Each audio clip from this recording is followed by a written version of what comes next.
क्या आपको पता है कि एक मिडिल क्लास फैमिली का स्टॉक ब्रोकर आज डी-मार्ट जैसे रिटेल जायंट का फाउंडर बन गया?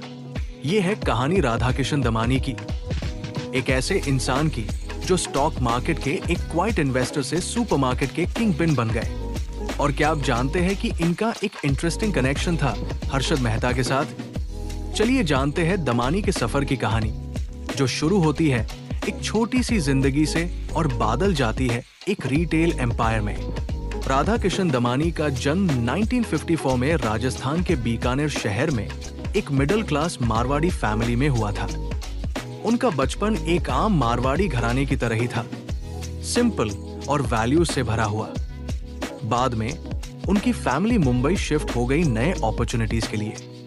दमानी ने कॉलेज ज्वाइन किया, पर उन्होंने जल्दी हाई स्टडीज छोड़ दी और अपने परिवार के बॉलबरिंग बिजनेस में शामिल हो गए। लेकिन उनका दिल कहीं और था। 1980s के दौरान उन्होंने स्टॉक मार्केट में कदम रखा और एक नया सफर शुरू किया। बॉम्बे स्टॉक एक्सचेंज की भीड़-भाड़ और केओस के बीच दमानी अपनी शांत और सूझबूझ भरी अप्रोच के लिए जाने गए। उस दौरान जब काफी लोग स्पेक्युलेटिव ट्रेडिंग करते थे, दमानी का अप्रोच अलग था, वैल्यू इन्वेस्टिंग पर फोकस करना। उन्होंने हमेशा फंडामेंटल स्टॉक्स को पिक किया जो लॉन्ग टर्म में रिटर्न दे सके। 1980s और 90s के दौरान हर्षद मेहता स्टॉक मार्केट के बिग बुल बन गए। उनकी स्पेक्युलेटिव ट्रेडिंग और फ्लैशी लाइफस्टाइल हेडलाइंस बनती थी। लेकिन दमानी हर्षद मेहता के अलग एक शांत ऑब्जर्वर की तरह मार्केट को समझने में बिजी था। जब 1992 में हर्षद मेहता स्कैम सामने आया और मार्केट गिर गया, दमानी उन चांद लोगों में से थे जो प्रॉफिट कमा रहे थे। क्यों? क्योंकि उन्होंने बबल को पहले ही पहचान लिया था और स्टॉक्स शॉर्ट सेल कर दिए थे। 1992 के बाद दमानी ने स्टॉक मार्केट को छोड़कर एक नए सेक्टर में एंट्री करने का फैसला किया, रिटेल। उन्होंने देखा कि इंडिया का रिटेल मार्केट ऑर्गेनाइज्ड नहीं था और मिडिल क्लास के लिए अफोर्डेबल शॉपिंग की डिमांड थी। इसी विजन के साथ 2002 में पोवाई, मुंबई में पहला डी-मार्ट स्टोर खोला गया। डी-मार्ट को यूनिक बनाया उनकी स्ट्रैटेजी ने। बाकी रिटेल चेन्स अपने स्टोर्स लीज पर लेते थे, लेकिन दमानी ने अपने स्टोर्स का ओनरशिप रखा।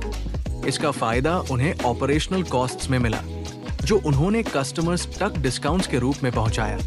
डी-मार्ट का फोकस एसेंशियल्स जैसे फूड, ग्रोसरीज और हाउस होल्ड आइटम्स पर था।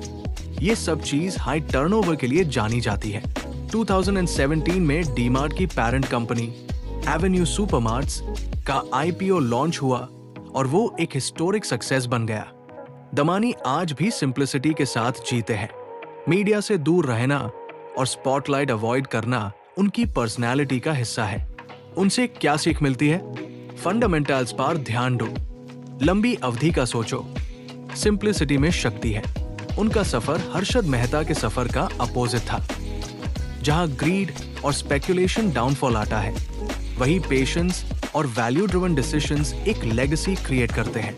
एक छोटे से स्टॉक ब्रोकर से लेकर एक रिटेल टाइकून बनने तक, राधाकिशन दमानी का सफर हमें ये याद दिलाता है कि सफलता शॉर्टकट से नहीं, फोरसाइट, स्ट्रैटेजी और एथिक्स से आती है। राधाकिशन दमानी की कहानी का कौन सा पार्ट आपको सबसे ज्यादा इंस्पायर करता है? कमेंट करके जरूर बताएं। और ऐसे ही और स्टोरीज के लिए लाइक करें, शेयर करें और सब्सक्राइब करें।